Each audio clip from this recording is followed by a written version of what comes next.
Welcome, everyone. Today we're answering a question that might have crossed your mind at some point. Can a regular person use a fire hydrant? It's a curious question, isn't it?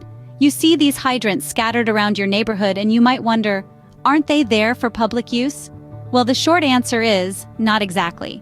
Fire hydrants are primarily for emergencies, to help firefighters save lives and property. But there's more to the story, and we're here to unravel it. Stick around as we delve into the specifics of fire hydrant use and misuse. So, what is the primary purpose of fire hydrants and who can legally use them? Fire hydrants, those iconic red or yellow fixtures dotting our city streets, are primarily designed for emergencies to aid firefighters in putting out fires and saving lives. Their intense water pressure and high flow rate are crucial in these time-sensitive, life-threatening situations. However, the question often arises, can a regular person use a fire hydrant? The answer, in short, is no. Fire hydrants are not meant for personal use. They're not your personal sprinkler on a hot summer day, nor a handy source to fill up a construction site water tank. Unauthorized use of fire hydrants can lead to severe consequences, including fines and criminal charges. This is because using a fire hydrant without permission doesn't just break the law, it can also disrupt water pressure for the entire area. Imagine a scenario where a fire breaks out, and the firefighters arrive only to find the hydrant's pressure insufficient to combat the blaze. This could be a direct result of someone tampering with a hydrant for personal use, putting lives and property at risk. So, while it might be tempting to crack open a hydrant for a blast of cool relief on a scorching day, remember the critical role these devices play in our community safety. Their misuse can lead to serious consequences, both for the individual and the wider community. Now that we understand the purpose and legality, let's discuss the risks involved in unauthorized use. Fire hydrants might seem harmless, but unauthorized use can have serious consequences. Let's delve into this a bit further. Opening a fire hydrant without the right tools and knowledge can be risky business. The water pressure inside these hydrants is incredibly high.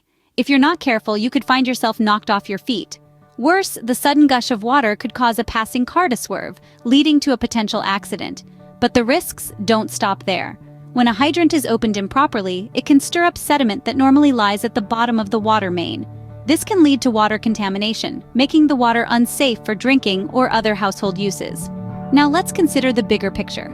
Fire hydrants are part of a city's water supply system.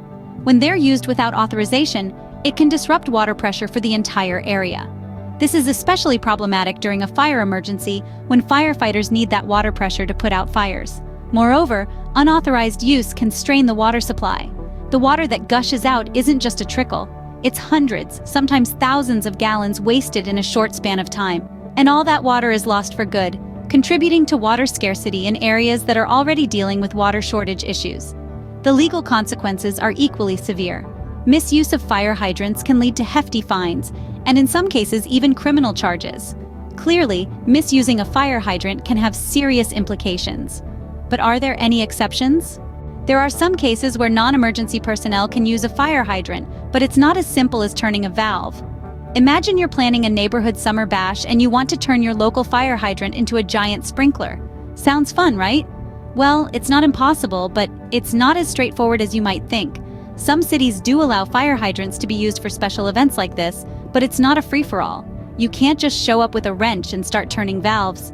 There's a process, and it starts with getting a permit from your local government agencies. You'll need to fill out forms, provide detailed event plans, and show proof of insurance. Yes, insurance. Because when you're dealing with a fire hydrant, there are always risks involved. You might also have to pay a fee, and this isn't a small one. We're talking about hundreds of dollars here. And don't think that getting a permit is the end of it. You may also need to undergo training on how to properly use a fire hydrant.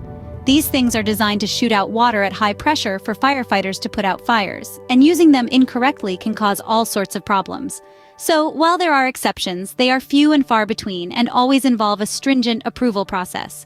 Before we wrap up, let's dispel some common myths about fire hydrants. One widespread belief is that anyone can simply open a hydrant with a wrench.